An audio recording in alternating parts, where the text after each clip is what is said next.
Good evening and welcome. Tonight we're going to be reading some articles out of History magazine. We are going to read about 2 of the 7 wonders of the ancient world: the statue of Zeus and the Mausoleum of Halicarnassus. Let's see here. This article about Zeus was chosen by one of my channel members. It was chosen by LaDonna. Thank you, LaDonna, for picking this one. And if you would like to pick future History magazine articles, you can click the join button right down there. Or if you're on mobile and it doesn't appear, you can click the very first link in the description box. Channel members get lots and lots of perks. They get exclusive videos. They get audio-only content, behind-the-scenes videos. They get to have extra perks during live streams, and you get your name at the start of every single video. It's well worth it. I think it's only 99 US cents per month, the cheapest it can possibly be. I want to say it's a price everyone can afford. Some shaded water. Anyway, let's get into History magazine. I love Watcher, by the way. I'm very disappointed by that video. But let's get into the article. Mighty Zeus at Olympia, the statue that became a wonder. The statue of Zeus sitting on a magnificent throne rose about 40 feet inside his eponymous temple in the sanctuary of Olympia, 30 miles from the ancient Greek city-state of Elis on the Peloponnese Peninsula. Elis? I think it's Elis. It was so large that, according to the geographer Strabo, the head almost touched the ceiling, giving it the impression that if Zeus stood up, his head would go through the roof. He was adorned in golden drapery. The work was incredibly detailed, with intricate carvings and embellishments, including precious gemstones for his eyes, which conveyed a lifelike quality. The statue of Zeus was declared one of the 7 wonders of the ancient world in 225 BCE by various observers, including the writer Antipater of Sidon and the mathematician Philo of Byzantium. The list also includes the Great Pyramid of Giza, the Hanging Gardens of Babylon, and the Lighthouse of Alexandria. Victory celebration. Long before the famous statue existed, the first Olympic Games, part of a festival honoring Zeus, were held in Elis in 776 BCE. In ancient Greece, Zeus was the supreme deity of the pantheon. The god of thunder maintained order and harmony among the other gods, ensuring justice and overseeing the mortal world. Every 4 years, athletes and spectators from city-states across Greece pilgrimaged to Elis in an agreed-upon moment of harmony and peace to honor the gods. That is, until the 6th century BCE, when both Elis and the neighboring Pisa contended to control the games and all the political and economic benefits that came with it. The fierce battles and raids led to instability and disruption throughout the region until 464 BCE, when at long last Elis claimed victory. To celebrate its triumph, Elis embarked on the construction of a grand temple that would honor Zeus, using spoils won in the war. Local architect Libon, was chosen to build the temple in 460 BCE. A coat of fine white stucco was applied over the sturdy limestone base used to construct the massive Doric temple. 6 columns fronted the structure, with 13 running along the sides. A second floor wrapped around the central nave, accessed by stairs ascending from each side of the main door. depicting myths and characters from Greek lore, sculptures decorated the temple. Many have survived and are on display in the National Archaeological Museum in Athens. Friezes of the chariot race between Pelops and Oenomaus were represented in the front gable, and the battle of the Lapiths and the Centaurs at the wedding of Pirithous decorated the back gable. Metopes depicting the 12 labors of Hercules. All are masterful works of classical sculpture, though their artist remains unknown, but the pièce de résistance appears inside the temple itself. Master sculptor. Phidias, a well-known artist and architect of the time, was commissioned to make the temple's most important work, a giant statue of Zeus enthroned. Details of Phidias's early life are few. Born in Athens around 500 BCE, he likely fought in the Battle of Salamis or Plataea against the Persians. His military service gained the favor of Cimon, a wealthy Athenian politician and military man who chose Phidias to build the memorial for the victory of Marathon at Delphi. Phidias's reputation spread throughout Greece, and he was awarded many projects before his commission at Olympia. His grand plans for Zeus relied on a technique known as chryselephantine, in which smooth ivory and glistening gold are placed over wood. Phidias was famous for designing colossal figures using this application. Among his most celebrated, created at around the same time as the Zeus statue, was the towering sculpture dedicated to Athena in the Parthenon of Athens. If you want to know more about that, literally my video yesterday is all about this.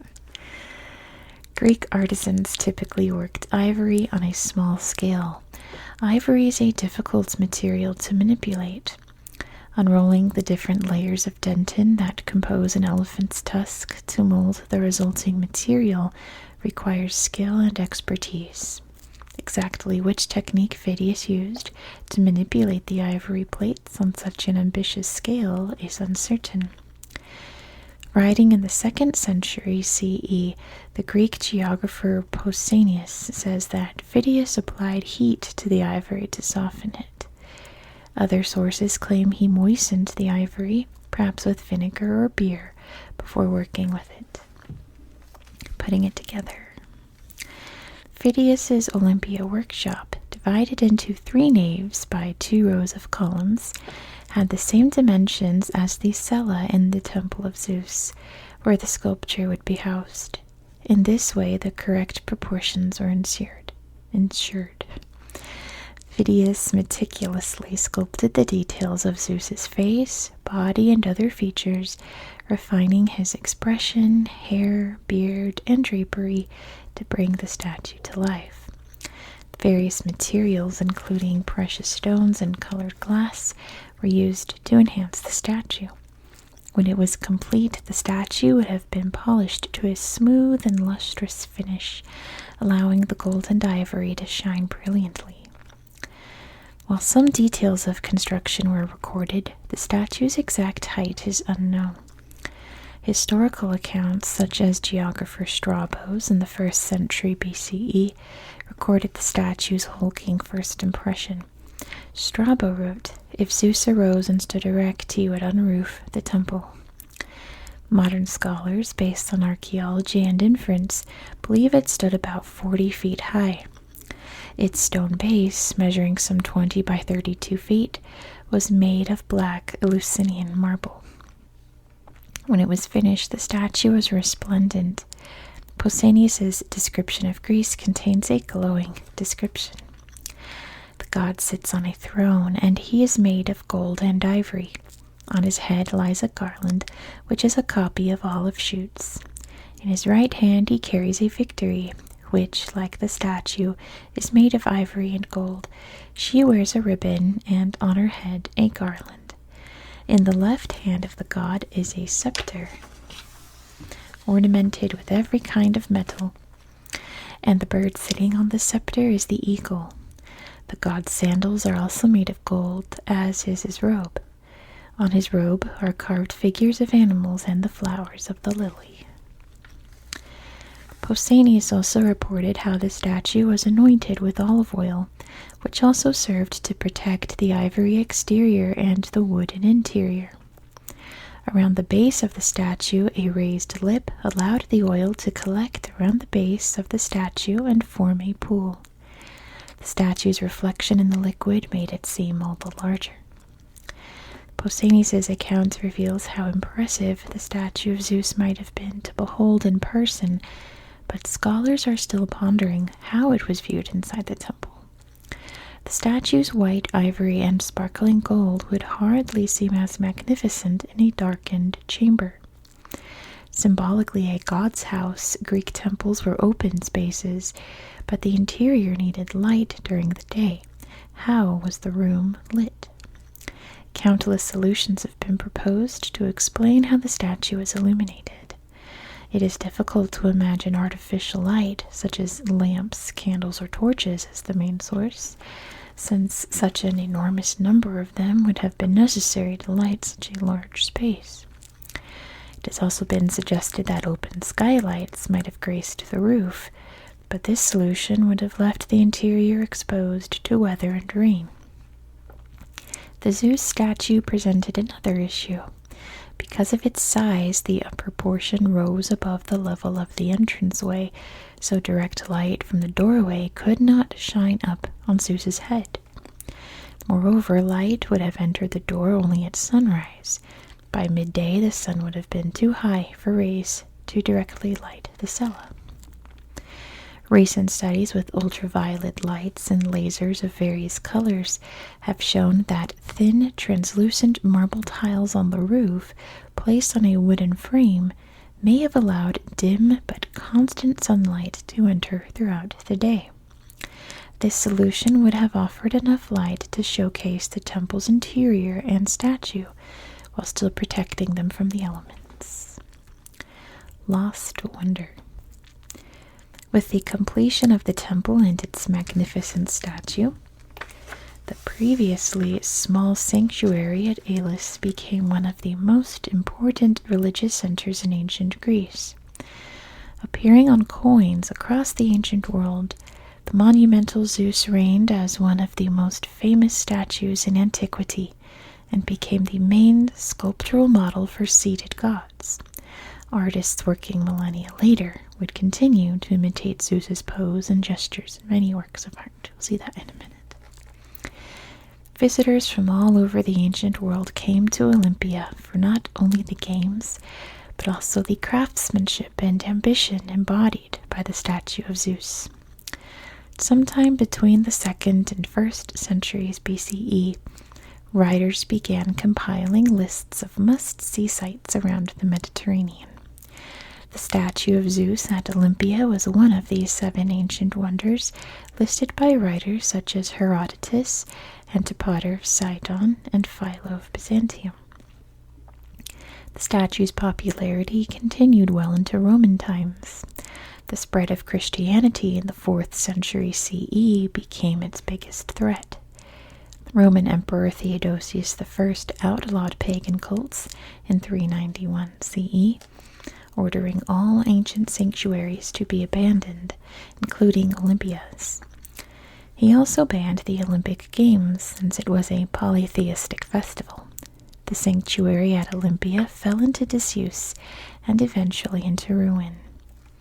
The statue, however, met a different fate. A eunuch in Theodosius II's court had it moved to Constantinople, which is today Istanbul, then the capital of the Eastern Roman Empire. The statue of Zeus was kept in the collection of pagan antiquities in the palace of Lausus. From then, the statue's ultimate fate is unknown. Conflicting reports say it was destroyed by fire or perhaps lost in an earthquake. But by the end of the 5th century, the statue of Zeus was no more. After 800 years of existence, Phidias' prodigious sculpture perished, but it has not been forgotten. take a look at some of the pictures here. Here's some other examples of similar poses that other statues have copied. Like here's Augustus Caesar definitely ripping it off with the little Nike victory there he's holding. There's Napoleon on his throne. This is, I'm not sure who that's supposed to be, but it's a Byzantine work, sitting there holding his objects. And then here's George Washington, all necky and looking very godlike, with his finger pointing up. I guess him and Augustus just are like, you know, you have those dreams where you realize you're not wearing anything. They're both experiencing that. Here's Zeus here, meeting a similar fate. A big depiction here of the Olympic Games. You can see the athletes down there also necky, also having one of those dreams come to life. Another angle here, sitting in the chair. It's beautiful. Here's an ancient coin depicting the statue. That's so cool. This is Phidias's workshop here. And then over here's, what is this? A cup that says I belong to Phidias engraved in it. That's so cool. Here's just a family tree of the Olympians. A little tiny statue here that says Jupiter, who is the Roman Zeus, found in Hungary. Kind of in the same pose, huh? Another depiction here, very kind of like Art Deco depiction of Zeus on his throne. This page here has some examples of the method they used to make the statue. This was burned in a fire, so it's black, but it's the same ivory with wood in the middle, and so is this face down here. It's carved from ivory, softened ivory. Here's a little cross-section of the temple. Here's what it would have looked like, all painted and beautiful. You can see what they think it looked like in proportion, right? Here's a statue of Phidias.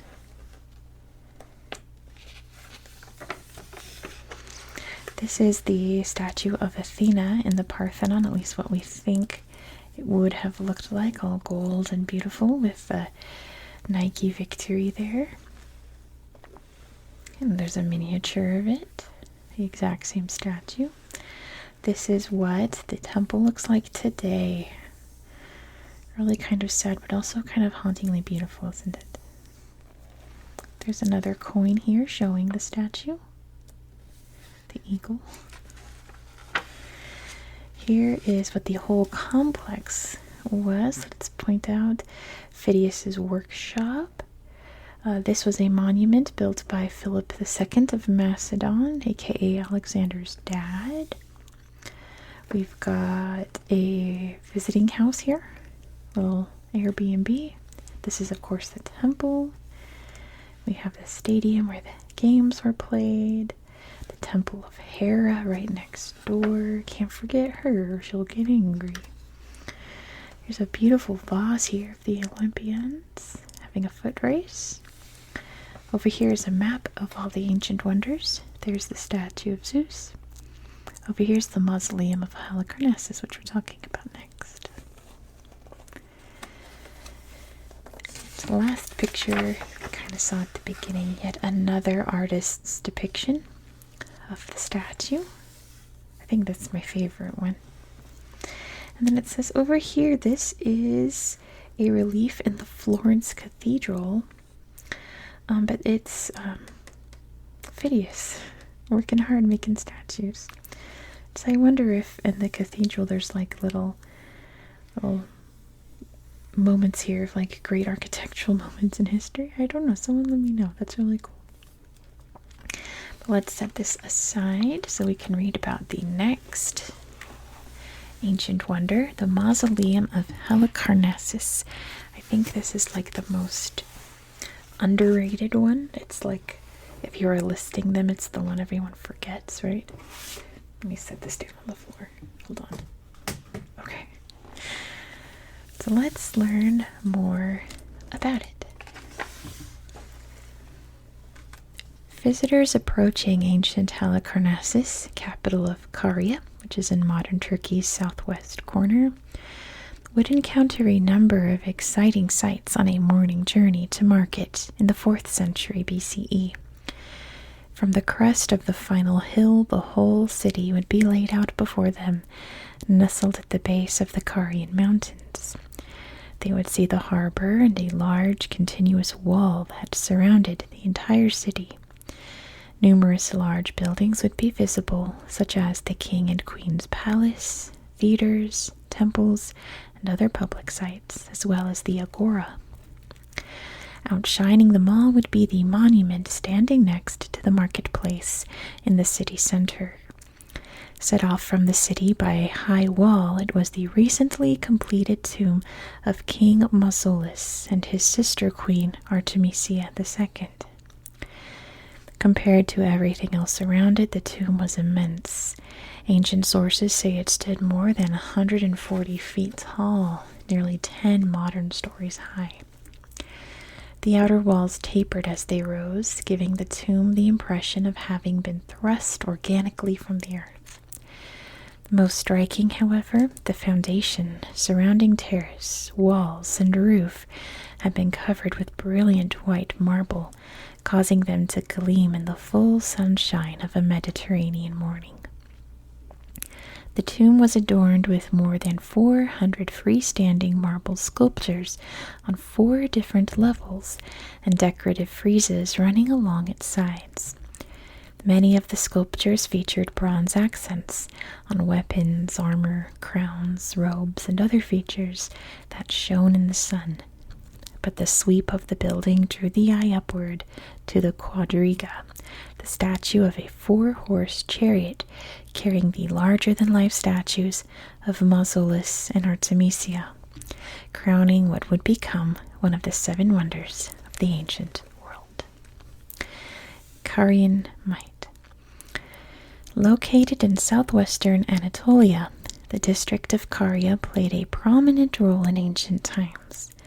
The Carians, maybe it's Carians, I don't know, the Carians spoke their own language and had unique religious rites. Famous for their warlike nature, they were greatly influenced by the Greeks, who had established colonies along the coast. Carian territory was conquered by the Persians in the 6th century BCE and became a satrapy or province of the Achaemenid Empire in the early 4th century BCE.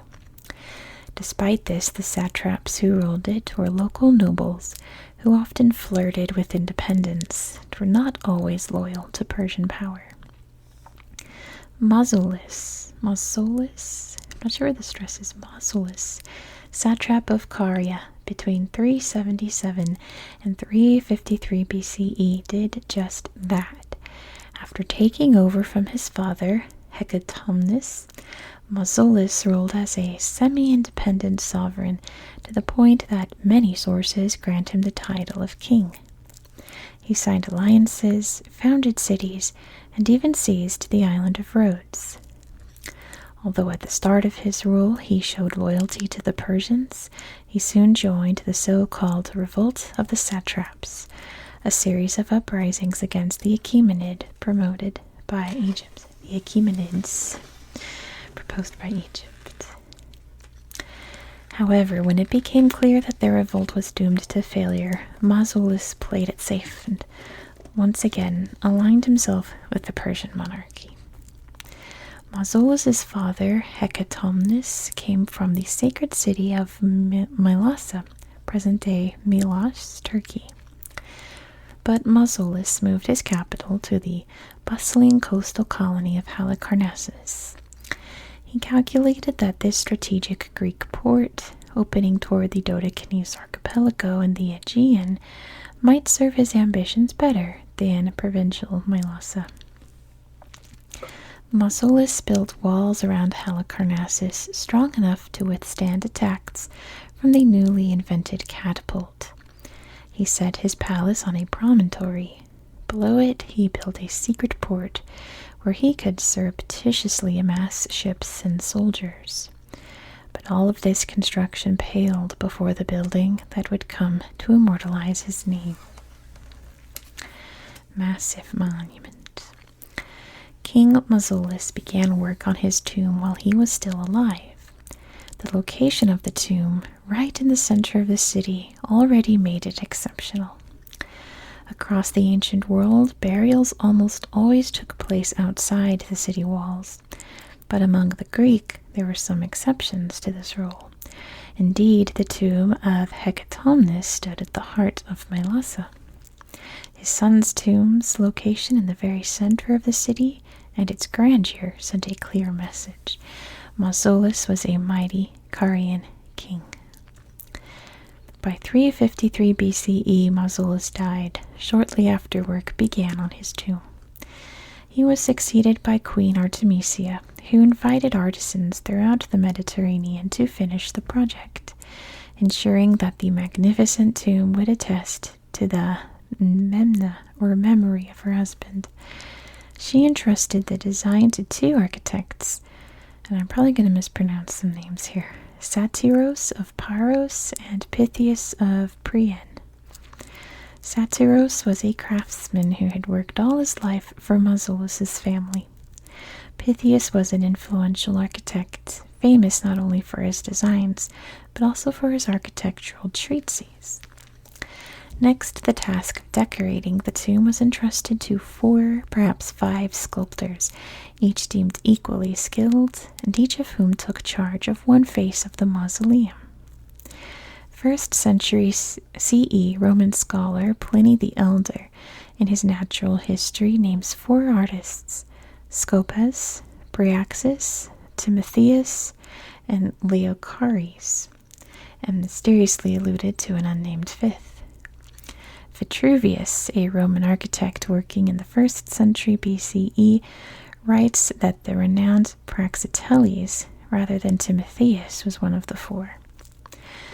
Others have stated that Praxiteles took charge of the sculptures on the roof, in particular the quadriga, and the statues of Mausolus and Artemisia. Whatever its exact composition, this group was a dream team. Praxiteles and Scopas were judged among the greatest sculptors of their time. Hundreds of other artisans and craftsmen were employed on various portions of the tomb. It was the combination of Artemisia's determination, including her willingness to open her coffers, even bequeathing a legacy from her estate after her death, and the talent of the workforce she assembled, that created one of the most magnificent collections of stone sculpture. Artemisia II lived just 2 more years after her husband's death. When she died, the mausoleum was still unfinished. The artisans stayed on, and their work continued. Long-standing wonder. Once finished, Mausolus's and Artemisia's ashes were placed in an underground chamber accessed by a hidden entrance in one of the walls. A stone block fixed into the rock with metal bolts concealed the entrance. Behind the block, there was a small corridor, an antechamber, and a square space decorated with columns and statues, which housed funereal urns. The building housing Mausolus's remains soon became famous. All the assembled talent that had gone into creating the mausoleum had burst forth with a new, explosively energetic style. It made such an impression that renowned poet Antipater of Sidon included it among his 7 wonders of the world in an ode in the 2nd century BCE. The monumental tomb served as inspiration for similar memorials for the grand and mighty, and mausoleum would come to refer to similarly grand tombs. The mausoleum stood firm on its foundation for about 17 centuries. Some 16 years after completion, the tomb largely survived Alexander the Great's conquest of Halicarnassus in 334 BCE. In the Middle Ages, a series of earthquakes damaged it, but at the beginning of the 15th century, its imposing bulk still dominated Bodrum, the Byzantine port city that had stood on the site of ancient Halicarnassus. At this point, the Knights Hospitaller arrived in the city. These former crusaders, after being expelled from the Holy Land, settled in the Dodecanese Islands, headquartered at Rhodes. In the early 1400s, shortly after occupying Bodrum, they erected the Petronium, a vast and imposing castle fortress dedicated to St. Peter that still stands on a promontory overlooking the city harbor. Unfortunately, the builders used the damaged mausoleum as a quarry from which they salvaged high-quality square-cut stone blocks, or ashlars, for their fortress. When Bodrum fell to the Turks in 1522, the mausoleum was almost completely dismantled. Soon, even the memory of its location was gone. It wasn't until 1856 that the English archaeologist Charles Thomas Newton, while exploring Bodrum's center, discovered the buried remains of this most splendid memorial. Exploration of the site recurred over the next century, but from 1966 until 1977, Christian Jespersen and a team of Danish archaeologists made the most detailed exploration of the mausoleum's remains ever conducted. It is largely due to their work that we have an understanding of this true wonder of the ancient world. Let's look at all the pictures here. So this is interesting. Here's a little diagram of the mausoleum here and some parts of it here. So up top we have the chariot. You can see one of the horses here. Number 2 is the frieze depicting the fight between the humans and the centaurs right here. All along here are lions. You can see one right here. Then all along here are a bunch of statues of various peoples and gods. We can see the remains of some right here. Along the inner wall here was a frieze of a chariot race. Oh, I didn't notice that this is the fight with the centaurs right here. I didn't even notice that. On this one is battle scenes between the Greeks and Persians on this frieze. And then on this one, it's depicting the battle with the Amazons, which we can see here. And then the lowest one here shows animals about to be sacrificed. Can you see? There we go. This lower one here shows animals about to be sacrificed. This is the castle that the knights built. A drawing of it, obviously. Although apparently it still stands. This is what the mausoleum looks like today, which is even sadder than the Temple of Zeus. I don't know, it looks like a little graveyard to what once was, because, like, you know, at least the Temple of Zeus, you can kind of piece lots of things back together. This looks devastating. It's that huge structure is just nothing. My goodness. It's amazing they even found it.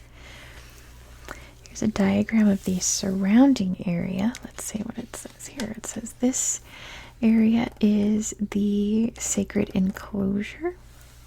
This is a monumental door leading to the agora. Then we have the actual mausoleum, all of the columns and statues, 24 steps leading up to the chariot with Mausolus and Artemisia riding it. This is another tomb. Today we'd say mausoleum, but it's not part of the mausoleum. It's just an example. This is in Milos, in Turkish city, which was Mylasa maybe. This is when I think of the Mausoleum of Halicarnassus. I picture this, like this shape, this color. I don't know, there's something about this. But this is a fresco from 1669 in Germany. An ancient Achaemenid pot there, made of alabaster. The Persian pot. How did this alabaster jar get to Kari, and why was it in the tomb of Mausolus? Interesting. I'll have to read that after. No time today. This is a sculpture recovered from the mausoleum. It's believed to be Mausolus. Here's a little imposed artwork here. Look at all the boats today. I'm guessing that's the castle. You see the Turkish flag with where it would have been located if it still existed. There's the map. You can see it right there. And then this beautiful depiction of what the city once looked like. There's the big mausoleum. So that is going to be it for tonight. Thank you so much for watching. If you enjoyed this style of content, please consider subscribing. I try to do History Magazine at least once or twice a month. And I hope that you have a very good night. Good night. Good night.